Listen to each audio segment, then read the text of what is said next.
খুব সহজ একটা খেলা, সিম্পল কমন একটা খেলা, সেটা হচ্ছে মেমোরি টেস্ট। আমাদের স্মৃতি পরীক্ষা করব। আমি কিছু জিনিস তোমাদেরকে এখন দেখাবো, খুব মনোযোগ দিয়ে তোমরা দেখবে মিস কি কি দেখাচ্ছে এবং কয়টা জিনিস দেখাচ্ছে। দেখে জিনিসগুলো আমি সরিয়ে ফেলবো এবং তোমাদেরকে কিছুক্ষণ সময় দিব।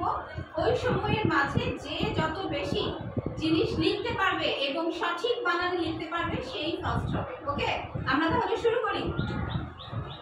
দেখো আমার হাতে প্রথমে এটা কি আছে? নাম কি ওর? ট্রি। এটা আইসক্রিম।